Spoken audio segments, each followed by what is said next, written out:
lit live video, back in the confessional, and of course, we staying lit. Okay, man. Shout out to my everyday people who are always rocking with me, always keeping it lit. We got another live. I don't think I've been on live in a few days. It's been a lot of holidays going on, so a lot of holiday. And how was everybody's 4th of July? I hope y'all had a wonderful, safe time. Shout out to the idiot who almost blew his hand off. Well, he did blow his hand off. But, you live and you learn. Okay, you live and you learn. Shout out to everybody who's pulling up in the chat. Make sure y'all follow me on Facebook. We on Facebook. We on Twitter. We on not Twitter, Facebook and Twitch. We on Twitch. Everyday PJ. You can follow me there. Anytime. Tell me what you want. Okay. All right. So we about to get into this live video, and we got a woman finds out her roommate is cooking meth inside of their Hollywood apartment. All right. So without further ado, let's get into it. Get ready with me while I tell you how I found out my roommate was cooking meth. Part 1. Yeah. I'm prepping for an audition, so we're going to do very light makeup today. I'm going to start with the CeraVe Skin Renewing Day Cream. Okay, so I've lived in LA for 6 years now. I just moved back in September after moving back home to Philly for a couple months because LA can be really crazy. God brought me back and I've really been reminiscing. I moved here in January of 2019. Horrible timing because I didn't know the pandemic was going to happen, obviously, but the first 6 to 8 months in LA were really, really magical. I was 22, fresh out of college. I had no standards for anything. Every melanated girly gets it. I have to mix these 2 shades now. This one's my winter shade, this one's my summer shade. So at the time, I already have some film school friends that are already in LA because they were a year ahead of me in school. And they told me to go on Facebook and try and find a roommate there. And to my understanding, this was a very standard procedure. Most people moving to a new city, if they don't really know anybody who has an available living arrangement, go on Facebook Marketplace and just join Facebook groups for that city. I had really crappy discernment, so I was like, oh, whatever, as long as I have my own space, I don't really mind who I live with. I feel like I can get along with everyone. Keep in mind, I had literally just gotten out of college living with my best friends, but I'm thinking I'm chill, it'll be fine, not even considering that other people might not be chill. So I interviewed with these 2 girls and they both seem really nice. They're both Christians. They both moved out there to pursue their acting dreams as well. Well, one of them wanted to be a writer. So I was like, oh, this is a perfect fit. So they had me move in. I shared a room with one girl and the other girl had her own room. And obviously, when you find roommates on Facebook, it's always a shot in the dark. It might not be that you guys are going to be best friends, but at the very least, I thought that we would all have a good time and kiki and get along, which we kind of did. But the girl who was on the lease really didn't like having us there. I think I was young and immature and I was always just coming and going. And she was just okay, I only want one person living in that room, not 2. So she gave us the option and neither one of us could afford it, obviously. So she gave us a month to move out. And I was like, I just got here, bitch. What's going on? Studio Fix powder in NC43. So she gives us a month to find a new living arrangement and I am struggling so hard. I'm on every Facebook group. I just felt everything was out of my price range. Keep in mind, at the time I was working for free. This was before the Me Too movement. This was before any of the Hollywood amendments that they made to make sure that there's no slave labor going on, because I worked 9 to 5 every single day at a production finance company for free. So the only money I was making was from this acai place that I had worked 4 nights a week. And I was I have 2 pennies to rub together. I can't afford $1,000 for a room. NARS concealer and ginger. I'm over here scrambling, trying to find a place to live. I'm about to be homeless in 15 minutes. And all of a sudden I get a message from this girl named, we'll call her Carrie. This is what altered the course of my young life. Carrie's hey, I'm leaving my bedroom in WeHo. I need to find somebody to replace me. Do you want to meet up for coffee at the Grove? And I'm so excited because I had 30 seconds to move out. The time was ticking. So we get coffee and little did I know. I grew up very sheltered and that was such a privilege, but also such a disadvantage. Because I had no gauge for like what was BS, what was authentic, like because I'm always authentic. So I was like la la la la la, just like floating through the world like a fairy. Anyways, Carrie and I meet up for coffee. She's like, yeah, I really need to move out. Like I found another place with some friends. I will pay you $200 to move into my place. Huh? Now looking back, I'm like, Christy, you silly little twit. You should have known that that was a huge red flag. Who pays somebody to move into their place? The hell? I'm over here thinking that that's a great deal, and I myself was about to be homeless in like 30 seconds. So I was like, absolutely. And she showed me pictures of the place. She told me about her roommate. We'll call her Dakota. And she's like, yeah, it's in the middle of Hollywood. Like, it's so gorgeous. You have your own room and it's really affordable. And I'm paying you $200. What's weird is that she not only offered me $200, she was like trying to give me free stuff. So I'm over here like, oh my God, I hit the jackpot. And I'm like thanking God. I'm like, wow, I found the sweetest girl who's just like so kind. So I'm so relieved that I have a place to stay, and I move out of my old place, which was so traumatic. I've only been in LA for like 6 months, so I didn't have any help moving my stuff. But somehow I manage. I get all my stuff over to the new place, and I go inside, and I meet Dakota. Let me paint the picture for you. Dakota is the epitome of an LA hot girl. Like, she is a beautiful girl, like double D, fake boobies, but they looked great. Well, they looked pretty good. The cute pouty lips, look at the little filler, big blue eyes. Everything in the apartment is like white and fluffy and gold. And I walk in and I'm like, oh, okay, hey, I'm Christy. And she's really sweet. Like, she has a sweet demeanor. She's like, hi, I'm Dakota. And I'm not exaggerating, that's how she talks. And I go into my bedroom, like it's so open and sunny. Dakota has the cutest cat. I'm definitely allergic. I didn't know about the cat, but you know, whatever, I'm there. So the first couple months with Dakota were fantastic. Like, she would just have her little cute LA hot girl friends over, and they would do hot girl stuff together. And I did my own thing. I had my little boyfriend, I had my little internship and my little acai job, and everything was going really well. One day Dakota's like, hey, Christy, you're like really pretty. And I'm like, oh, thank you. She's like, how much money do you make at the acai place? I was like, I'm in the negatives. She's like, wait, come with me to my night job. So I know that she works at this place called Pink Taco that no longer exists, RIP. But I'm like, wait, what do you mean? What's your night job? I didn't know you had a second job. She's like, yeah, it's like my night job.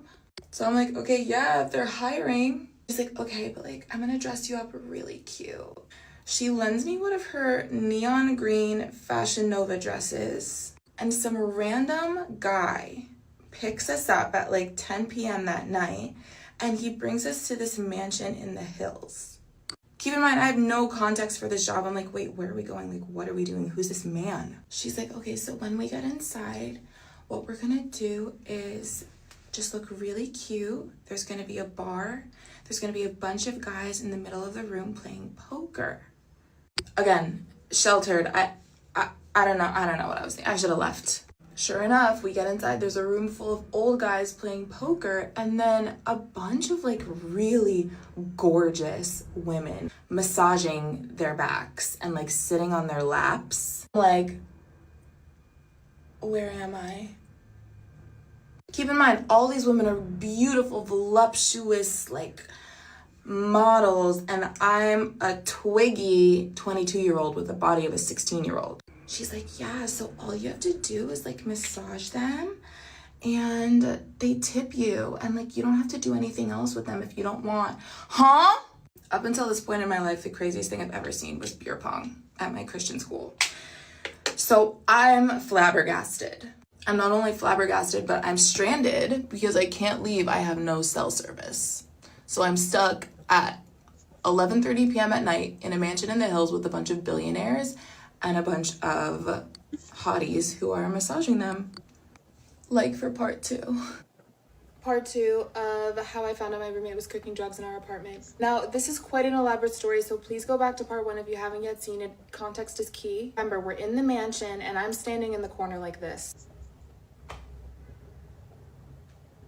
My little prude heart could not take it. I was like, what are we doing here? I don't want to massage anyone. The night ends, I escape unscathed, but that's when it clicked in my brain. I was like, oh, who am I living with? Unfortunately, I had to learn the hard way. Again, my youth betrayed me. I'm over here like, oh, well, I don't want to judge her. Like, this is just what she does on the side. She's only massaging their shoulders. Like, it's not a big deal. I just keep that night to myself because I don't want my mommy and daddy finding out that I went and was at an event like that. Allegedly. Dakota definitely has a party girl lifestyle. Like, she's out till 3 a.m. every night. She has her little like hot girl friends and like the promoter guys over at her apartment all the time. But they're very nice people and I'm never gonna judge you. Like, live your life how you want. One of her friends was from an island. I don't know which one. I think it was Réunion. And she's telling me about how she just left her husband for a millionaire. Her husband that got her green card. And I was like, congrats? She's like, yes, we were in love, but I like his money more, so I left my husband.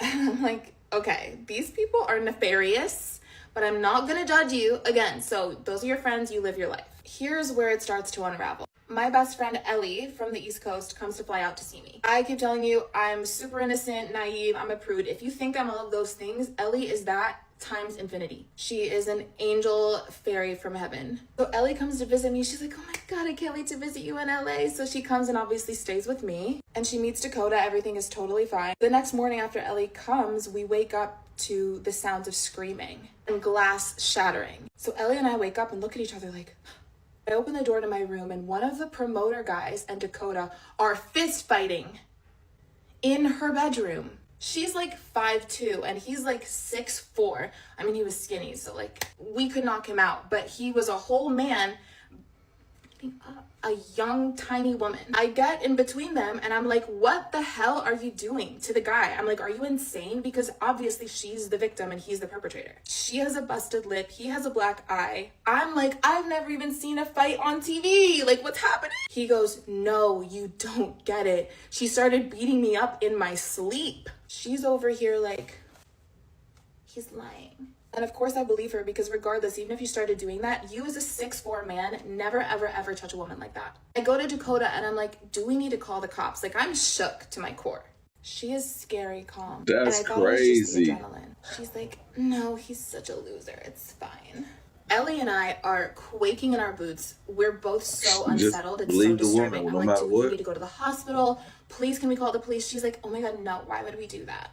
As the guy is leaving, he's like, Christy, check under her bed. You have no idea who she is. I just watched you swing on a woman, so nothing you say is valid ever again. Because she's adamant about not going to the cops, I'm just like, okay, well, there's nothing we can do, but like, please block him. Like, never talk to him again. Who's back in our apartment the next morning? Take a wild guess. So I'm over here thinking like, like this is a very toxic relationship. Like, this is not okay. I'm trying to like talk her out of it. Whole time he's in our apartment with the worst black eye I've ever seen. I'm like, Dakota, damn, you have a lot of strength. Neither one of them wants to go to the cops about one another, so I don't really know what to do. I just want to proceed with my life as normal. I've already been uprooted one time after my first living situation. So I had finally found like a comfortable living situation with her, and I did not think that I needed to leave the house. For some reason, please give me grace, my frontal cortex had not yet developed. Like, something was wrong. My frontal lobe, there was something wrong. I tell my ex about this and he's like, I don't want you in that house. And I'm like, listen, I'm paying so little for rent. We've never had a problem before. I just want to make sure that she's okay because I really am like so shook about the way that this man treated her. And my ex is like, okay, I can't force you to do anything, but I know these kinds of girls. He's an LA native. He's like, I know these kinds of girls. I really don't want you hanging around her anymore. So I take heed and I'm like, okay, yeah, the past 2 times that she and I have had interactions, it's been super weird. Like, her lifestyle is something that I can't comprehend. So I will not be hanging out with her. We'll just be cordial in the home. The rest of my best friend Ellie's visit was completely normal. Everything was fine. For some reason, Dakota and this guy continue to hang out and everything goes back to normal. That was incident number 1. Incident number 2. Having the room all to myself gets a little expensive for me. And I'm like, hey, Dakota, do you mind if I get another roommate for my room? She's like, oh yeah, totally, no problem. I'm the only person on the lease, so it doesn't matter either way. I go on Marketplace and I find this great girl. Let's call her Lindsay. Let me paint the picture for you. Tall, model-esque, a little nerdy, e-girl, care, cutie patootie. I really like her. She has such a sweet vibe. So she moves in, we start splitting the rent. She has her side of the room, I have my side of the room. Lindsay and Dakota get along at first. So remember, all of our lives went back to normal after this crazy one-off incident that I thought was a one-off with this loser club promoter. After about 3 to 4 months, Lindsay finds another place to live because her and Dakota are really not getting along. Keep in mind, I'm at work and with my man all day, every day. So I don't even know really what the house dynamics are. I come in at the end of the night and I go to sleep. That's where I lay my head. Lindsay tells me that she's found a new place to live, but she really wants to keep her extra stuff in my closet space. And I'm like, of course, girl. She's like, oh, can I pay you for it? I'm like, no, just keep your stuff in the closet.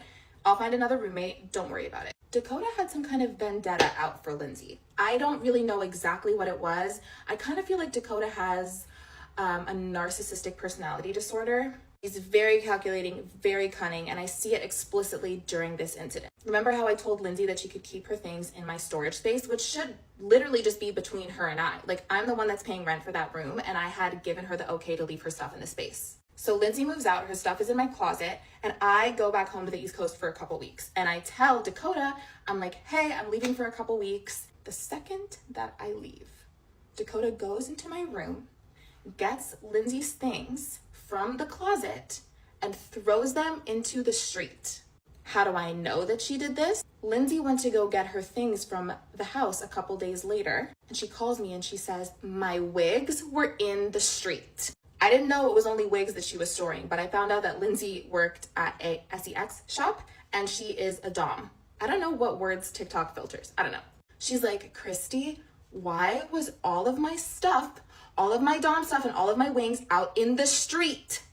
I saw unhoused people wearing my wigs. And if you know, wigs are expensive and she needed them for work. So I'm over here like, wait, but I told you that it was fine. What happened? She's like, Dakota threw them into the street. Now I knew that they didn't get along, but I texted Dakota and I was like, hey, that's literally evil. Lindsay has a case against you. Like, she could take you to court and now she has no wigs. Dakota goes, Christy, you don't even know. Like, she is actually evil and she didn't pay rent on time and da da da. She gave me 1,000 reasons. And I still held Dakota accountable. And I was like, there is literally no reason under heaven that you should have thrown that poor girl's stuff into the street. That was incident number 2. Now, after this incident, you would think that I would have the brains and the wherewithal to leave this girl alone and move and never talk to her again. But I was in such a scarcity survival mindset that I was so worried about trying to find another place. I had been actively trying for months. After this whole Lindsay incident with the wigs, I was like, I don't feel like I can really live with this person anymore. Like, the side of her that I'm seeing is really scary. And the lifestyle that she lives is very, very sus. But I was so broke and she let me be super flexible on my rent. So I didn't know really what else to do.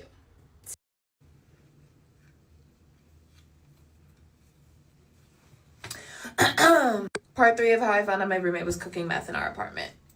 By the way, guys, I'm not trying to drag this story out. Like, it genuinely needs sections because there's so many details. I don't need these glasses, I can see. If you can't tell, by the way, we're already at part 3. It gets worse. So after about 8 months of living with Dakota, she comes up to me and she's like, hey, Christy, I just want to genuinely apologize for all of the craziness that's happened in this apartment. And by the way, ever since the Lindsay situation, there was really nothing else that happened. I saw her genuinely trying to turn a new leaf. I saw her working more and hanging out with the promoters less. And I was really just keeping my head down and trying to mind my business. So she comes to me with this really thoughtful apology and she's just like, I'm looking into 3 bedrooms or 4 bedrooms because our lease at this place is up in a couple of months. And she's like, if we get a 3 bedroom or 4 bedroom, you could probably afford your own room and not have to share with someone and we could just find other roommates. So I'm like, wow, Dakota, good for you. Turning a new leaf. Can't. No, Christy, no. Because we hadn't had any incidents since the Lindsay incident, I really believed that she was like changing and that she just wanted to be low-key and no drama.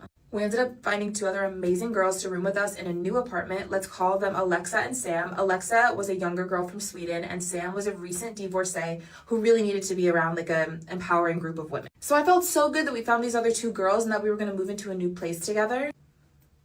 Everybody warned me. I'm not gonna sit here and be like, I didn't know. I saw how insane her lifestyle was. I just chose to gaslight myself. Like, I just was in such a scarcity mindset and I just didn't even know how else to approach finding another place to live. I was like, this is the easiest way. And Sam and Alexa were genuinely so amazing. We got along so well. So we all move into this new place together and we all sign a lease. My old place with Dakota, I was not on the lease, so I could leave whenever. The new place, I was on a lease. I was locked in. The first week that we move into this new place, we're all really excited. We all have our own bedrooms. And Dakota's sister, Nevada, comes to stay with us for a little bit.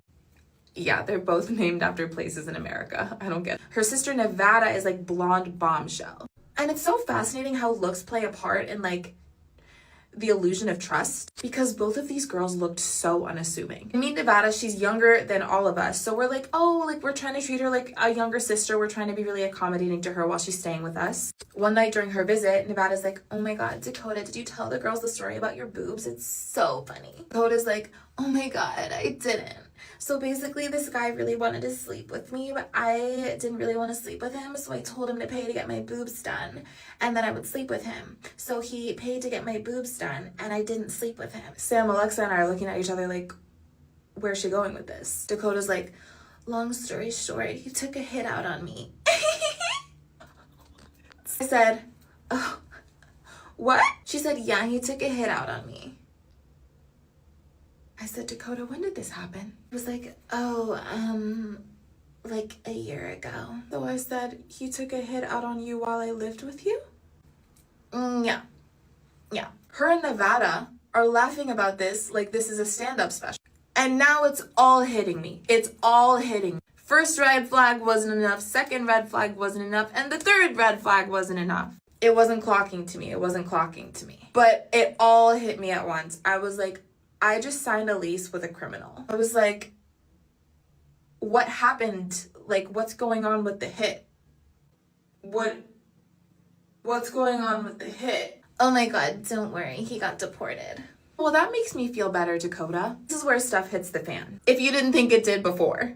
Now, Nevada in and of herself is a character. Like, I genuinely thought like Dakota was the bad one and Nevada was the good sister with the good head on her shoulder. It turns out Nevada has committed her fair share of crimes. Career criminalism runs in the family. Nevada's bragging about how she scams men online on sugar daddy websites. In Creole, we have a saying. It's called mal élevé. This means poorly raised. There's another saying, mal appris.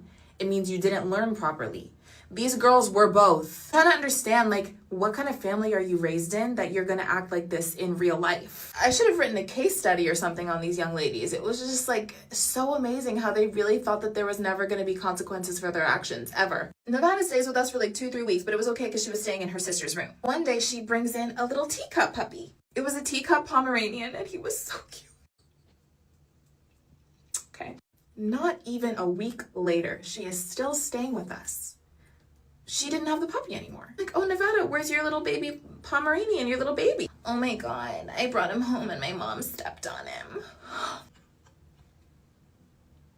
I can't, I'm sorry. It's not funny, but like, you had him for a week. I wish I was making this up because this is sad. The amount of destruction surrounding these two sisters at all times needs to be studied. Chaos theory. The reason why Nevada is important in this story is because you get to see like the full scope of how this girl grew up. Nevada and Dakota, while Nevada was staying with us, talked a lot about the way that Dakota grew up. Dakota had been popping her mom's Xanax since she was 14. And I was like, oh, that's why you're mal élevé. You didn't get the belt. Ever. I got the belt and I've never done a drug. Strong positive correlation. These girls were gentle parented to become monsters.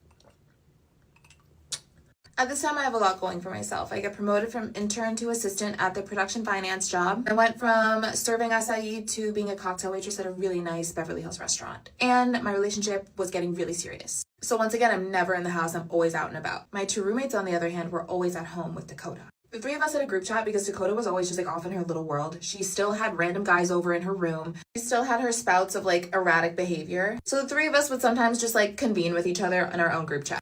The texts in the group chat start getting really weird. I'm getting reports of like Dakota vacuuming topless at midnight. Getting reports of just like random guys going in and out of her room and like hanging out in the common areas and we don't know who they are. Lo and behold, I come home at like 12:30 a.m. and she's vacuuming like this.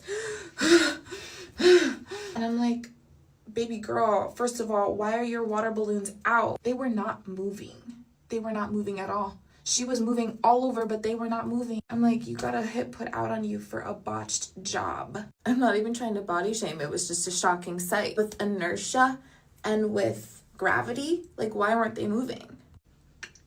This is the beginning of her descent into utter madness. The reports from the group text when I'm gone get worse and worse. The neighbor claims that we stole her vacuum. We're getting crazy noise complaints. Dakota is barging into Sam's room. Remember, Sam is a divorcee, so she has like trauma she's trying to work through. She just wants to live peacefully. And Dakota is like barging into her room and starting fights with her. We also notice that one of her male companions is coming very frequently, to the point that we don't see him come and we don't see him go. He's just there. Let's call him Trent. Trent is a 5'6" man, wannabe Machine Gun Kelly, pint-sized Machine Gun Kelly, essentially living in our home. What's even more distressing is that all of our spoons are constantly missing and Dakota's behavior is becoming crazier and crazier. What's important about the spoons, you may ask? At the time, I didn't know. Like for part... I'm so sorry for the delay, everybody. I was traveling and I got a little sick, but here's part 4 of how I found out my roommate was cooking drugs in our apartment. I also needed to make sure that I got all the receipts together so I could really come correct. So at this point, this girl's behavior is going from completely cuckoo to deranged. The reports go from, oh, she's vacuuming topless at 2 a.m. to this. This is a text I got from Sam in the middle of the day. I know, it's getting crazy here. I just can't hold out with Dakota's poor behavior anytime I do anything. There's a whole rant she texted me about how dare I have things in the kitchen cabinets or anything in the living room. Then she stole my vacuum. What's with this girl and vacuums? For ransom for the closet space. I tried to reason with her before I set the group chat, but she completely believes she owns this apartment and that we all have to cater to her whims. I'm like, wow, I'm speaking with Brianna, the building manager now. Sam goes, also, were you aware that she's been smoking meth in her room with these guys that she has over? That's another reason I don't feel good about staying. And she keeps saying she and her dad own the apartment to intimidate me. I'm guessing he co-signed her lease and she has no idea how leases work. I'm not really sure. So as you can see, Dakota's behavior is getting increasingly aggressive. Dakota and Sam always kind of had a rocky relationship because Sam was very confrontational and Dakota's extremely crazy. But Dakota and Alexa actually got along really well. So I was really surprised when Dakota started turning on Alexa too. Alexa and I were becoming increasingly uncomfortable with all the random guys in our apartment all the time. Like we would literally get out of the shower and there would be some huge guy just sitting around on our couch. They wouldn't even introduce themselves. They'd just be like, sup. So Alexa tries to gently confront Dakota about this. She's like, hey, Dakota, I just want to let you know that Christy and I asked so-and-so to leave because I don't want to be at home alone with a stranger. I just don't think it was okay that you don't let us know that someone was here without you being here. We need to talk about this. Dakota goes, don't do that again. Yes, we will. Dakota goes from verbally aggressive and controlling and erratic to this. Sam sends me a text in the middle of the day one day. Christy, they just both broke into my room. They went through all my stuff in the living room and stole some stuff from the bathroom. I said, what stuff? OMG, they broke into your room? Sam goes, I left a box of clothes and a bin of craft things in the living room and she went through it. Yes, they broke in while I was here. Look at the pin in Sam's door. They broke into her room. They being Dakota and Trent. I don't know what a tweaker looks like, but Sam is a more seasoned adult than both me and Alexa, and her spidey senses are tingling. One day when Dakota and Trent and all those random guys are not home, Sam and Alexa go into Dakota's room. Remember how that crazy promoter told me back that we know that they're cooking in our apartment? But Sam and Alexa thought it would be a good idea to go right up to them when they got home and be like, we know what you're doing, you guys need to get out. Which of course enrages Trent, and he goes like this to show that he has a piece on. Who carries a piece around in their skinny jeans? Obviously, this is a direct threat. So at this point, the only thing we can really do is call the cops. We've tried to reason with her. We've tried to talk to her about it. But Dakota just keeps escalating the situation. And now she's allowing a man to threaten us in our home with a gun. So Sam, Alexa, and I start planning our escape. But we're like, where are we going to live? What are we going to do? Well, then we're thinking, wait, who's the co-signer on our lease? Dakota's dad. We have his contact information. Let's call him Mr. X. I decide to give Mr. X a call to let him know all about what his daughter's been up to in LA. His wife picks up the phone and I tell her exactly what happened and she starts hysterically, oh my God, my daughter, please help her. Please save her. Of course I already know the answer, but I'm like, Mrs. X, does your daughter have a history of this behavior? Whole time I know that her daughter's been popping her pills like for 10 years. Mrs. X goes, yeah, she used to steal my medicine, but I didn't know what to do. So Mrs. X and I start brainstorming on how Mr. X can come and kind of do an intervention for Dakota. I go, hi, Mrs. X, if you could tell Mr. X to come as soon as possible. The guy staying with your daughter is getting violent with all of us and we don't know if we should call the cops. She goes, Mr. X is coming tomorrow. Does that guy ever leave? No. Take Dakota to the emergency room if you have to. I'm sorry we're so far away. I said, he never leaves. She goes, is everyone okay right now? I said, yes, but we're really scared of him. He has a gun. She goes, oh no, this is terrible. This is where we see the extent of Dakota's lies. I go, it's okay, he won't hurt Dakota. She goes, I'm trying to figure out how to do this so no one gets hurt. He's not going to like her dad taking her. Don't say anything about him coming yet. Did Dakota go to class today? He's coming Thursday. Will that be okay? I said, we cannot wait one more day. None of us want to stay home tonight. Dakota isn't in class. What is she talking about? Class? She goes, was she in class today earlier? I said, Mrs. X, she isn't enrolled in any classes. She's always home tweaking. Now it's clear Dakota's not only lying to us, she lies to her parents on the daily. Also, Mr. X fully took multiple days to come to us. If my parents heard that I was doing something terrible, they would come snatch me up out of there right away. And he was trying to like negotiate with me on when he should come. I was like, come get your kid. Remember in the last video how I said Dakota was gentle parented? I had a front row seat to all of that. When Mr. X finally decides to show up, I'm at work. So Sam and Alexa and Mr. X are kind of like staging this intervention with Dakota. I'm Mr. X right now. Dakota, you need to go to rehab. Your roommate said you're cooking drugs in the apartment. Dad, I would not. What are they? They're liars. Look at them. They're liars. Okay, are you still going to your community college classes and still going to work at Pink Taco every day? Yeah, Dad, and I'm getting all A's in my classes. At which point Sam and Alexa FaceTime me because Mr. X is fully getting gaslit by his own kid. Mr. X goes, Christy, I'm sorry, but my daughter brings up a good point. She's getting all A's in school. She's working every day. I don't believe that she's doing what you said. Sir, why would I lie to you about your kid? I had also given him all the evidence and all of the details of the story prior to him showing up. So maybe she wasn't gentle parented, but she was certainly permitted to become as manipulative and ridiculous as she is. Her dad goes, I'm sorry, I don't believe you guys. She told me. I'm like, okay, Mr. X, why don't you ask her what class is she taking, what community college she goes to? She's like, I'm taking communications. And he's like, yep, I believe her. Look, she's taking communications class. Keep in mind, these people are educated and of means. He wanted to not believe us. He wanted to be in denial. He's like, I believe her, sorry, and he leaves. Alexa tries to follow up with Mr. X after he leaves, and this is what he tells her. I raised 2 daughters to be strong-willed and self-reliant. They don't need safe spaces. I know Dakota's tough and smart. When the 3 of you contacted me through Christy, I am willing to help. I do have the ability to control my daughter. No, you don't, you idiot. But she gave me a strong argument today while she was right. I saw her systematically defend herself. She still may be wrong, and I'm open-minded to make sure my daughter makes the right decisions, but I think at this point I'm dealing with snowflakes. Dakota can take care of herself and you can't. Okay, so her dad is like a right-wing nut job. He's literally proud of how manipulative she is. Seeing the way that Mr. X treated Alexa, somebody who was a friend to Dakota and really tried to help her, I snapped. After I see the way he spoke to Alexa, I text him and say, you are the most morally deficient, inept, and insufficient person I've ever met. What you told Alexa, a 19-year-old, disgusts me. As a grown man, talking to her being like, you're weak and you guys are snowflakes, I see where your daughter gets it from, and I'm sorry for that. I'm sorry we tried to warn you that your daughter's habits are hurting herself. We tried. He responds to me, at this point, I guess Dakota wins. Wins what? You were, all 3 of you, very weak. I wanted someone to put FaceTime so I could have them confronted. At this point, I don't believe Trent is there. Otherwise, someone would have had the spine to do that. I'm glad I raised a strong daughter and not a snowflake. I said, we didn't go to her room because Trent is there and has a gun. What is confusing about that? You raised a foolish daughter. If we were snowflakes, we would have called the cops, but we didn't. We called you and did the compassionate thing. And at the end, he says, I know that and I'm grateful. Now that we see that her dad is just as much of a buffoon as she is, we call the cops. Ever since they found the stuff under her bed, we have been compiling all of the evidence we have been gathering against her for months at this point. Oh, and I forgot to mention, Sam had already called the cops on her on several occasions. They just didn't have this specific evidence with the stuff to hold against her. If you're not aware, California law is always on the side of the tenant, and you're actually able to break a lease if you're able to prove that you're experiencing domestic violence or you're in danger of any kind. So we called a police escort to officially prove that Dakota was doing what she was doing in our apartment, and we could all officially break the lease and just leave. And at this point, she kind of did win. Because now we all have to find a new place to live, but like, we just have to do something to be safe because her dad was supposed to take her to rehab, and he failed. He barely even tried. The cops show up squad deep. Dakota and Trent were hiding in her room when the cops show up. They come into the apartment with us, announce themselves, and they hold up a gun to Dakota's door. And they're all huddled around each other with their guns drawn. The guy with the gun drawn is like, Dakota, Trent, we know you're in there. Open the door. Dakota and Trent stay silent. This is definitely not their first rodeo. The cops tell us, we know that you have photo evidence of what they've been doing, but because they refuse to open the door and because Trent is technically legally on your lease now, because he essentially lived with us for more than 30 days, he qualifies as a squatter and they can't kick him out of the apartment. So the cops are like, so you have us here right now. What we're going to need you to do is just gather your things and leave this apartment. What we thought was going to happen is that Trent and Dakota would come out and get arrested. But because they couldn't break down the door and like force them out for some reason, because they weren't like actively hurting us, we had to gather our things and literally leave the apartment. And that's the last time that we were there. Alexa goes to her friend's house, Sam goes to a hotel, and I go to my man's house. And we all just like have our things with us in our hands. And of course, there are certain things we couldn't take with us, like our beds. Now we're literally officially homeless. Remember that this is February of 2019. Not even 2 weeks later, lockdown starts. Remember, since we had a police escort, our lease was officially broken, but we were still liable for the rent. Oh, except for one thing. No, we weren't. Because Dakota's stupid dad was our cosigner. If you don't pay your rent, your cosigner is responsible for paying it for you. So much stuff happened.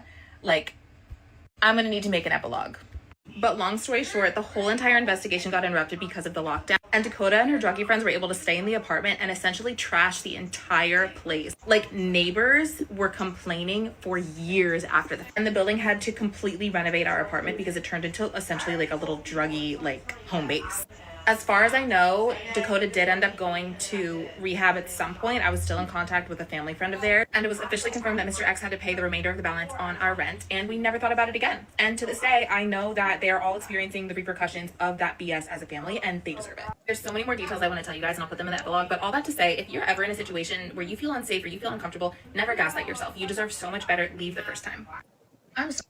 Hey, what to do, everyday people, man? That was a wild ride. I would have hated to live in that place, and you know, it's crazy that like I'm gonna have to come back. Y'all check out Creole Christie's TikTok because I'm gonna have to come back and find out what all happened to Dakota.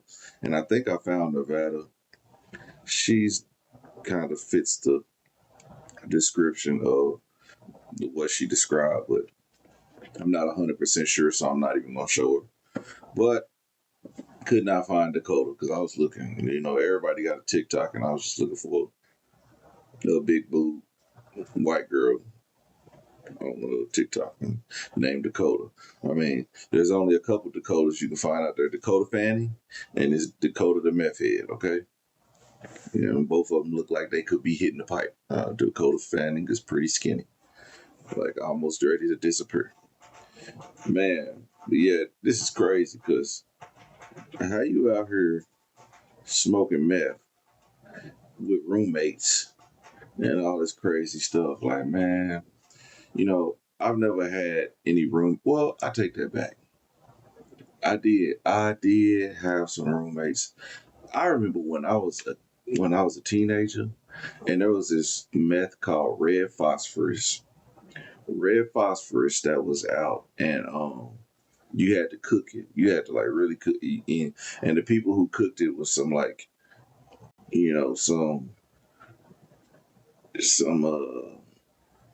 I don't want to but y'all know people out there in the wilderness in the woods, and they was all doing red phosphorus sniffing and whatever, and I was like, I ain't doing that shit. I'm gonna smoke this weed.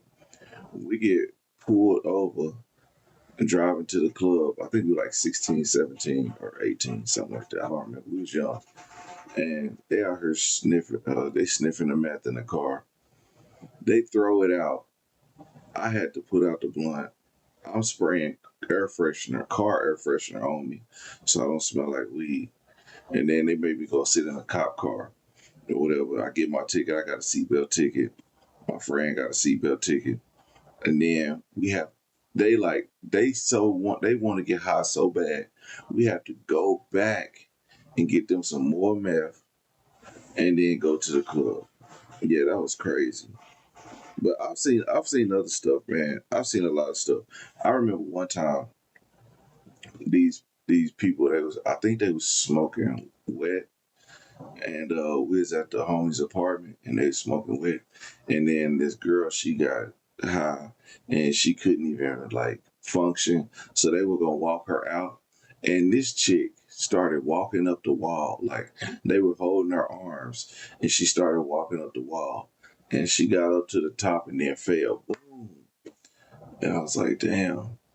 There was another time I was with it was me, my friend, and these two girls.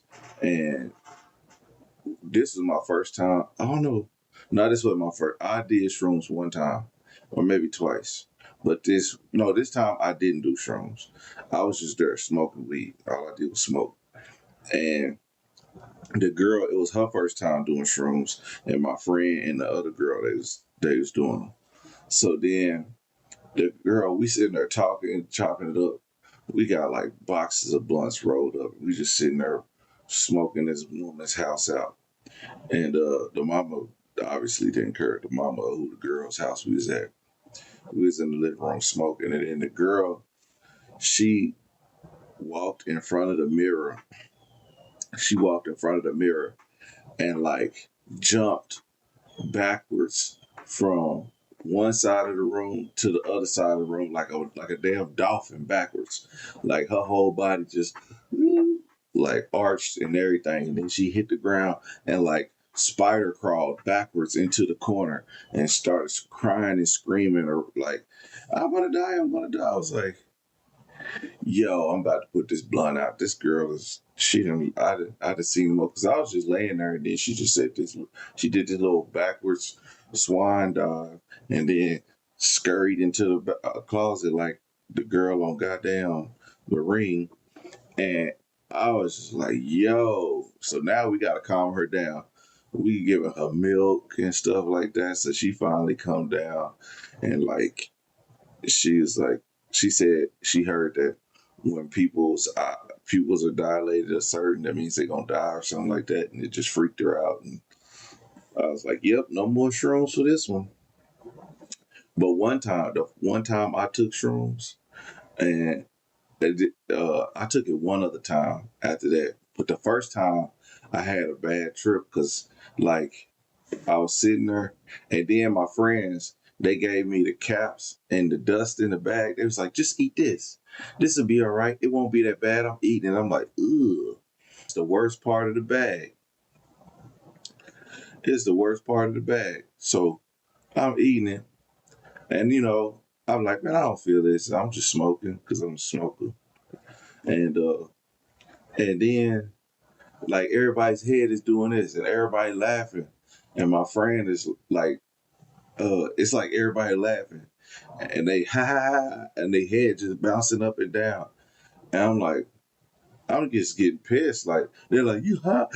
I said, man, shut up. And I'm getting mad. I'm like, would y'all leave me alone? What the hell are y'all laughing about? What's so funny? Like, what is so damn funny? Why your head bouncing up and down? It's not that funny. And I was just like, and my friend was like, bro, come here. So he took me to the other room and he's like, bro, you are tripping. You are tweaking. Like, I said, nah, everybody keep laughing. And it was just like, I don't know if you watch a movie and somebody high and they see like people laughing and that's how it was. I was like, bro, y'all freaking me out. Y'all freaking me out. I was like, this is weird. So then I found out outside. I was like, oh shit, fuck that. Ain't doing that shit no more. They gave me the worst of the worst. I was like, y'all assholes. But anyway, I don't have too many more drug stories. I don't have any safe ones at least. But yeah, yeah, that was crazy, man. But I'm not an avid drug user, so it is what it is. You try a little bit of everything once, except meth. I never tried meth. I remember when I first seen black people smoking meth, I was like, what the fuck? Yeah, these fools was up all night, up for like 7 days. Man, let me tell y'all, it's a dude. I talk about this story on how my cellmates with a murderer, and he confessed his whole murder to me, like he told it how it happened and everything, and and the whole thing was meth induced. Like they were doing shit just because they was high on meth for like days, and by the time they came down, they had already killed the dude, and then it was it. But they was so high that they just like they kidnapped the dude. Then it was like they wanted him to leave, but he wouldn't leave because he didn't have nowhere to go. I mean, they took him to the fucking country. Where else was he supposed to go? Start walking down the street. He had no idea where he was going. And then like they'll send him in the store and hoping that he would like call the police or something and try to run off or something. And he didn't run off. He'll come back and get in the car. But the dude was scared. And like, um, yeah, yeah. And then I know another story where my friends they robbed and beat up a dude and they beat him bad and they like fed him a bunch of meth and had he not had that meth he would have died. But it was freezing cold in the snow and the dude it was like one of those power generator things, those boxes out there and where power goes through. Anyway, they are warm. So if you ever see one, they ain't never got snow on it because the snow melts off of it because it's warm. The guy was that's how he stayed warm. He laid on that thing and like somebody drove past and he like got enough strength to run out and flag him down. And then my friends went to jail for that. Yeah, they stupid asses. Anyway, yeah. Yeah, meth is a hell of a drug. Oh, I know another drug. My friend, his dad used to smoke meth and cook meth. And so one day we my friend broke into his dad's room and like I forgot he was looking for his check because his dad would always like take his check that because his mom died and he was getting money from his mom dying, and the dad was a meth head and would keep all his check. Would only thing he'd do is pay the water, pay the electric bill. Wouldn't bring no food home to my friend. Wouldn't do nothing. My friend had to fend for himself at like 15 years old, 16 years old, and then so he broke into his room and we was helping him look for this check.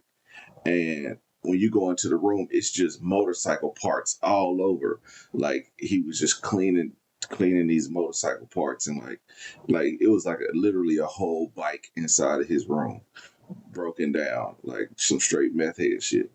And then we opened up his closet and he got these jars of like shit in them growing meth inside these jars, like a bunch of them, like hella big jars. And then you can see like the ingredients to do it, like rye bread, I think with some motor oil, or it was some aluminum foil, like a bunch of shredded up aluminum foil, and just a bunch of just shit that was just in there. I don't remember if it was motor oil, it was something. It was something antifreeze or something. I can't remember, but that was so long ago. That was over 20 years ago. But yeah, it was. Yeah, it was. Yeah, his dad was a straight meth head, and he only had one eye. But shout out to my boy because he's still cool to this day. But he had to fend for himself because his dad was piece of shit meth head. But anyway, that's my story. I'm sticking to it. All right, don't do meth. Try to keep your kids away from meth.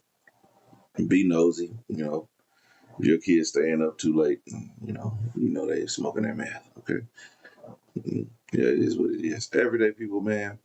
I'm about to get to bed. We got some nice videos coming for y'all tomorrow and for the next few days. So y'all stay tuned. We going live again tomorrow. I'm at least try to. If not, I'm gonna just keep recording. I'm gonna drop 2 videos if I can't find nothing to go live on. I found one video to go live on, but I don't know. I don't know how y'all gonna take it. I don't even know how I'm gonna take it because I might say something I don't mean, and I don't want to be rude to nobody, but it needs to be talked about. Anyway, everyday people, thank y'all for joining me. Make sure you guys like, comment, and subscribe. And I'll holler at you later. Peace.